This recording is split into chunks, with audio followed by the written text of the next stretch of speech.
Jadi sebetulnya sudah ada kesadaran bahwa ada warisan yang diturunkan sebagai luka, ya, trauma. Nah, si pameran atau gerakan The Cycle Breaker ini sebetulnya sebuah ajakan untuk mengenali aja dulu, mau mengakui aja dulu bahwa ada itu, gitu. Karena yang paling sulit adalah mengakui dulu ya, gitu. bahwa kita punya isu itu ya. Tiba-tiba saya terpikirkan untuk membuat tema ini, The Cycle Breaker. Gitu. The Cycle Breaker, isunya adalah mengangkat tentang bagaimana sebuah keluarga menyelesaikan permasalahan yang ada di dalamnya, menyembuhkan luka-lukanya lewat karya. Dalam gitu. Gitu, Vi. Oke. Niatnya bukan dari exhibition yang mau showing, tapi niat yang waktu itu saya coba komunikasikan sama diri saya dulu adalah niat untuk memperbaiki. Oke, memperbaiki gitu. internal gitu ya. Sehingga proses sampai terjadi pameran ini sebetulnya natural rasanya.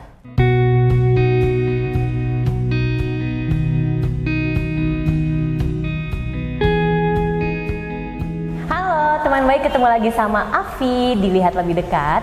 Hari ini di sebelah saya ada Fitria Rubiana, tapi saya akrab memanggil beliau dengan sebutan Bubuk. Bubuk ini adalah seorang self-adventurer karena saya bingung menyebutnya itu sekarang sebagai apa. Dari dulu basicnya sebagai seorang owner dari wedding organizer ya, Bub ya? Hampir 20 tahun. 20 tahun. Terus juga konsultan pengembangan diri ya, konsultan pengembangan diri lewat sidik jari. Terus kemudian juga penulis juga karena beliau sudah punya 2 buku, nanti akan saya bahas. Terus apa lagi ya, Bu? Banyak. Jadi bingung. Nah, hari ini saya lagi ada di galeri seni di Siliwangi, Bandung. Kebetulan hari ini Bubuk dan keluarganya selama sepekan ke depan ya, Bub ya, seminggu ya? Iya, sampai tanggal 20. Sampai tanggal 20 nanti lagi ngadain pameran namanya The Cycle Breaker. The Cycle Breaker. Oke, sebelum kita tanya-tanya lebih jauh tentang The Cycle Breaker ini apa, aku mau ngobrol dulu. Selamat pagi, Bu. Pagi. Jangan tegang gitu atuh, Bu. Iya, ini aduh. Bu, boleh diceritain nggak Bu tuh lagi menjalani apa sekarang? Terus boleh sedikit perjalanannya dari dulu wedding organizer sampai sekarang akhirnya Bubuk bikin pameran barengan sama keluarga. Iya, jadi perjalanan cukup panjang ya. Mengawali akar saya tuh dari dunia wedding organizer, ya, karena memang basically suka pada hal-hal yang detail. Kemudian saya juga saat itu masih fisiknya kuat banget ya. Gitu. Tahun berapa, Bub, itu? Tahun mulai 2004. 2004. Terus kemudian di tahun 2018 itu ada kegelisahan lah melihat banyaknya klien-klien dari si wedding dulu yang putus di tengah jalan, bahkan kayak jangka waktu pernikahannya tuh sebentar lah, short banget lah gitu. Nah, akhirnya kita mencoba untuk cari jalan keluar lah. Kira-kira kita bisa kontribusi apa selain dari cuma nikah-nikahin doang gitu. Ya pokoknya singkat cerita tiba-tiba terjunlah di dunia pengembangan diri lewat sidik jari by Stephen Theory. Jadi saya jadi konsultannya, terus ngasih awalnya fokusnya untuk para calon pengantin supaya ada perubahan dari pola pikir, kemudian membantu mereka ngebuka diri mereka masing-masing kayak gitu-gitu. Terus dari situ kemudian beralih tiba-tiba jadi penulis. Nah, jadi penulis itu sebetulnya hanyalah sebuah cara di mana saya healing gitu ya. Karena waktu itu di tahun 2019-2020 saya mengalami isu mental yaitu anxiety disorder gitu yang lumayan berat banget. Ceritanya buku itu lebih ke saya menuliskan apa yang terjadi saat itu dan bagaimana solusi ketika saya akhirnya sembuh. Gitu ya, penulis dari situ. Jadi betul-betul sifatnya kayak storytelling aja. Jadi apa yang Bu alami saat anxiety kemudian dituliskan ke buku ya? Biasanya saya berprofesi yang banyak dominasi di cara kayak gini, kemudian dicoba dituangkan karena saat itu anxiety disorder membuat saya kesulitan berbicara. Ya gitu. Jadi minim dalam nggak berani ngobrol sama orang dan lain sebagainya. Makanya menulis adalah menjadi sebuah media yang saya gunakan. Kemudian tiba-tiba jadi ada pameran. Kemudian tiba-tiba menulis ternyata menyenangkan. Terus kemudian, nah gimana awalnya Bubub akhirnya sekeluarga ya boleh dibilang seperti itu bikin pameran? Jadi ini sebenarnya menyatukan dua mimpi. Menyatukan dua mimpi yang nggak berbeda sih ya, tapi pada akhirnya satu jalan. Mimpi yang pertama adalah saya melihat dan beberapa banyak orang di lingkungan terdekat melihat potensi besar dari keluarga saya sebagai seniman gitu. Dari mulai bapak saya lahir sudah melihat bapak saya memang senang melukis. Kakek saya juga pelukis, kemudian keluarga bapak saya banyak sekali pelukis. Tapi sampai dengan usia tua dia enggan sekali melakukan pameran. Satu itu. Terus kemudian anak yang kedua saya dia animator, sekarang juga berkuliah di situ. Dunia seni juga. Ternyata juga gambarnya oke gitu ya. Nah, diakui juga. Kemudian ternyata anak saya yang kecil juga Binar, yang ketiga, anak saya 5 loh ya, Bu. Terus banyak ya, Bu. Ya, agak panjang kalau cerita semua. Nah, yang ketiga juga sama Binar, dia juga berbakat juga dari sisi menggambar. Nah, saya punya mimpi untuk bisa sebagai orang tua yang mensupport anak-anaknya dan keluarga untuk bisa menampilkan karya mereka. Karena mereka tidak sepercaya diri saya. Kalau saya itu seneng banget dapat spotlight ya. Kalau panggung tuh kayak my middle name. Tapi kalau berbeda dengan anak-anak saya yang cenderung bukan nggak percaya diri, tapi mereka lebih perfeksionis ya kayaknya ya, merasa karyanya belum mampu untuk belum waktunya untuk ditampilkan gitu. Nah, saya tadinya itu ide utamanya untuk membuat pameran buat mereka. Nah, kenapa jadi ada kolaborasi tiba-tiba dalam pameran ini ada tulisan? Itu saya punya mimpi yang lainnya, yaitu menulis buku kedua yang masih tentang isu mental. Buku kedua ini sebetulnya cerita tentang bagaimana luka batin yang dialami saya pribadi maupun keluarga saya, atau luka yang saya alami hasil dari warisan ternyata, gitu. Yang membuat saya mewariskan kembali luka itu pada anak-anak saya, dan berkemungkinan besar akan meneruskan kembali kepada cucu-cucu saya nanti dan generasi-generasi selanjutnya. Apa yang saya rasakan itu kan akhirnya membuat kita ingin ada solusi ya. Masa mau gitu-gitu terus? Itu kan sudah jadi sebuah pola. Pola berulang. Pola berulang, bener. Nah, kemudian itu coba saya tadinya akan dituliskan dalam sebuah buku yang saya konsepnya storytelling juga. Cerita lagi, ngedongeng lagi. Cuman pasangan saya keberatan karena itu buka aib katanya. Emang nggak banyak ya, Vi, yang mau membuka apa yang menjadi orang-orang pikir itu sebuah borok, sebuah aib, ya. Tidak sehat mental itu di masyarakat kayaknya walaupun sekarang lagi digaung-gaungkan, tetap aja untuk sebagian merasa bahwa itu adalah sebuah kekurangan dan aib gitu ya, yang kayak tidak layak untuk disebarluaskan. Gitu. Saya sih nggak takut, tapi saya menghargai suami saya. Kemudian tadinya mau ditulis dalam bentuk fiksi, tapi saya belum punya kemampuan untuk menuliskan secara fiksi, tidak mudah juga. Nah, akhirnya saya dulukan pameran ini daripada cita-cita saya untuk menulis buku itu. Terus dibuatlah pameran ini. Dalam perjalanannya ketika timnya mengajukan untuk membuat tema, tiba-tiba saya terpikirkan untuk membuat tema ini, The Cycle Breaker. Gitu. The Cycle Breaker isunya adalah mengangkat tentang bagaimana sebuah keluarga menyelesaikan permasalahan yang ada di dalamnya, menyembuhkan luka-lukanya lewat karya. Dalam gitu. Gitu, Vi. Idenya kenapa juga lewat karya, karena ternyata saya melihat dari masing-masing karakter yang ada di keluarga, mungkin tak hanya keluarga saya ya, nggak semua bisa membicarakan hal yang terkait emosi dengan mudah. Termasuk saya sendiri gitu.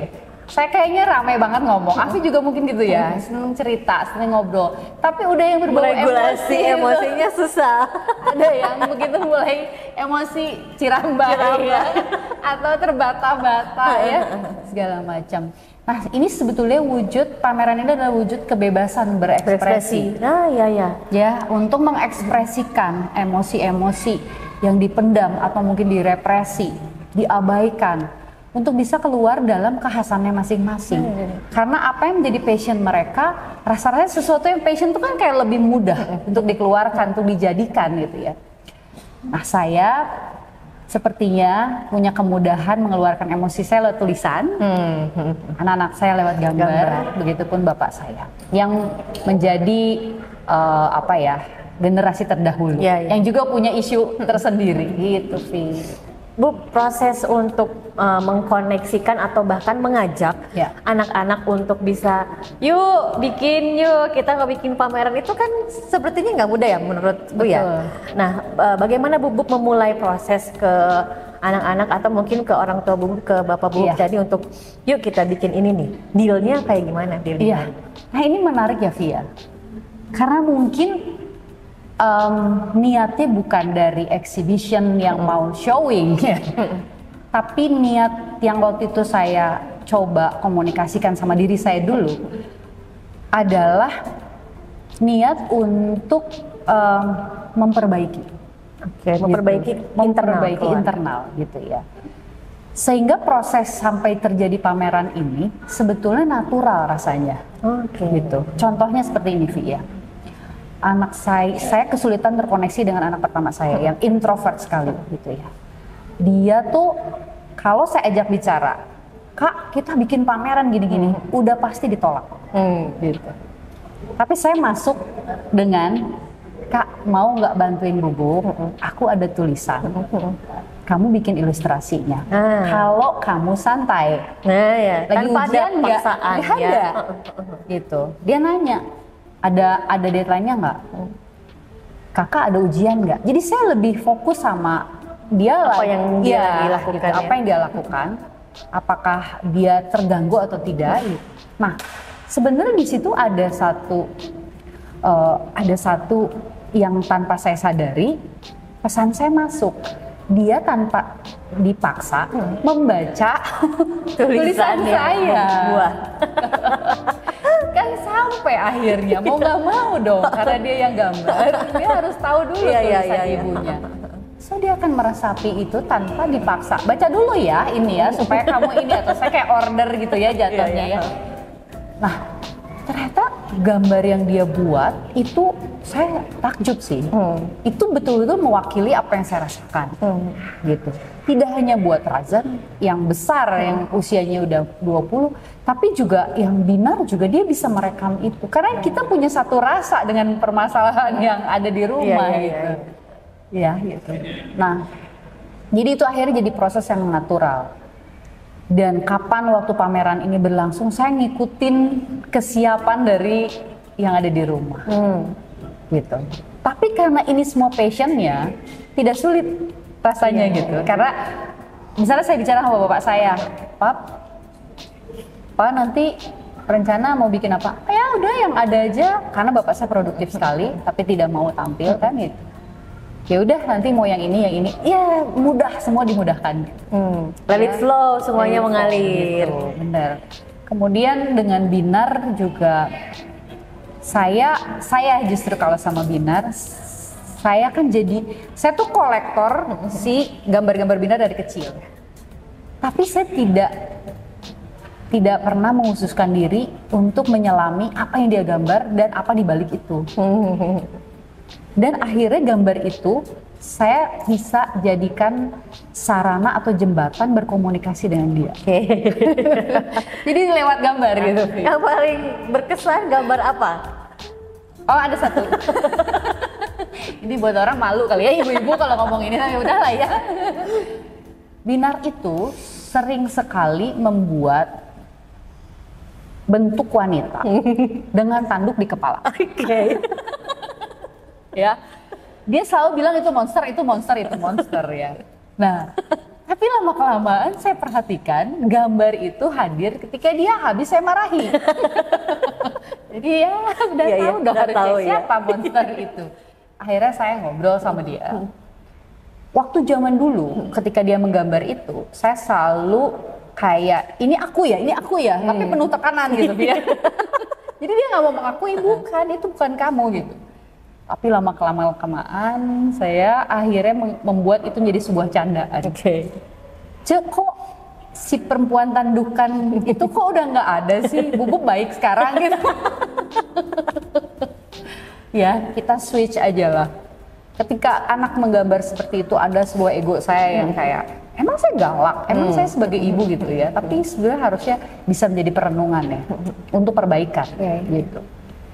Saya lihat saya jadi, maksudnya bukan berarti saya tidak percaya dengan terapis atau apa, enggak sih, tapi sebenarnya kan sebaik-baiknya terapis adalah ibunya sendiri, orang tuanya sendiri, bener nggak gitu? Karena dia mengamati setiap hari. Dan saya jadi mengagumi, maksudnya jadi ngefans dengan gambar-gambar anak saya sendiri karena di balik itu ada hal-hal yang jadi perbaikan di rumah, jadi ide buat perbaikan. Bu, The Cycle Breaker ini kan Bu pengen jadi campaign atau apa ya, semacam ajakan kali ya, bener, buat orang tua atau mungkin yang sudah menikah, baik yang sudah menikah maupun yang belum menikah gitu ya, untuk memutus pola berulang tadi. Nah, apa sih yang Bu harapkan dari sebuah campaign The Cycle Breaker ini? Yang ingin Bu harapkan dan ingin Bu sampaikan?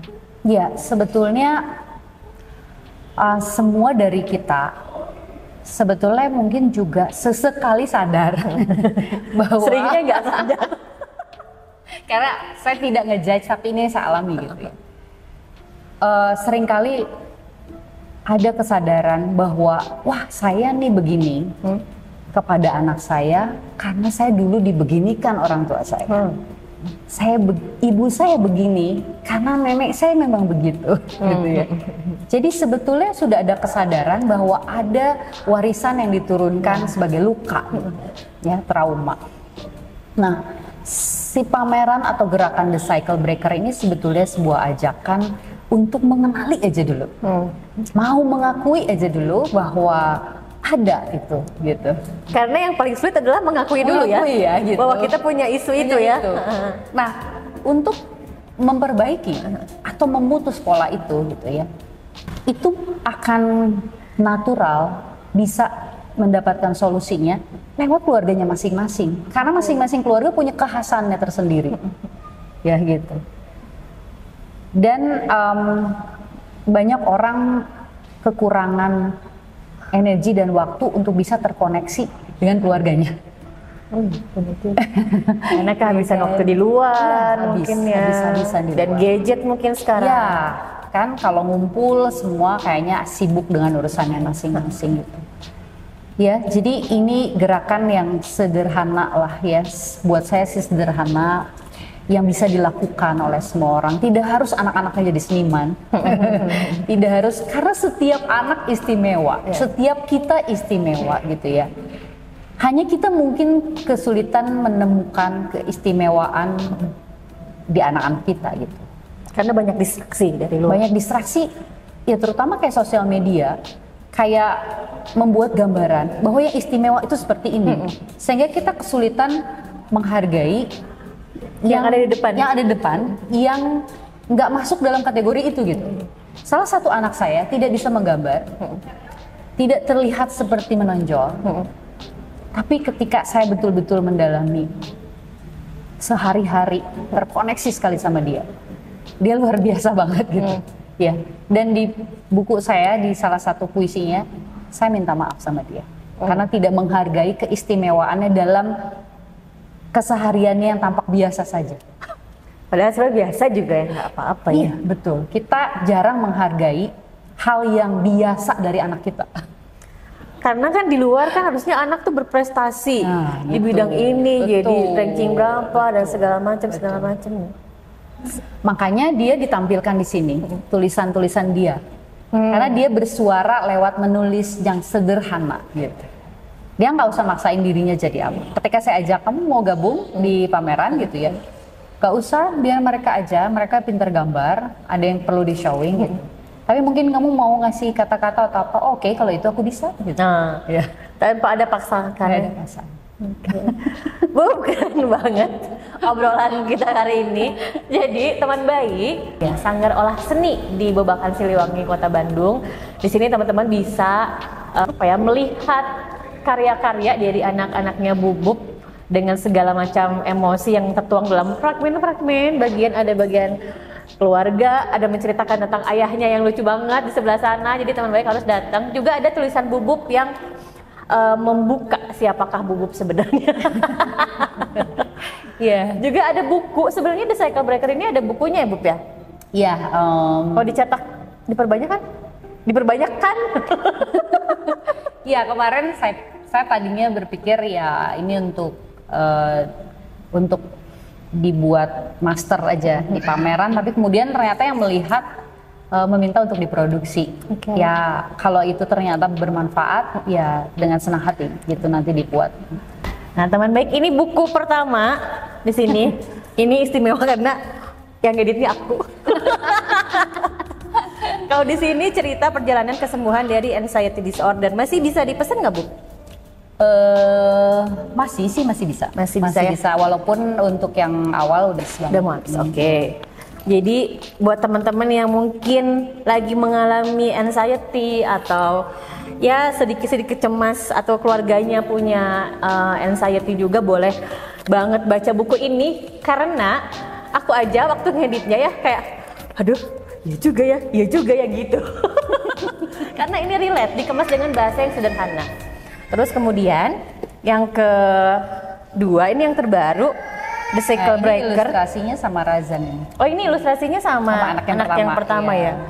Keren banget. Di sini ada buku tulisan-tulisan Bubuk. Lebih banyaknya tentang puisi ya Bu. Ilustrasinya untuk beberapa, satu babnya sama anak yang pertama Razan. Kemudian untuk yang di bab-bab berikutnya ini oleh Dinar yang masih usianya 8 tahun. Iya. Keren banget. Nah, kalau mau informasi lebih dalam dari The Cycle Breaker ini bisa ke Instagramnya @bumi_prananta. Oke, makasih obrolan serunya Bu.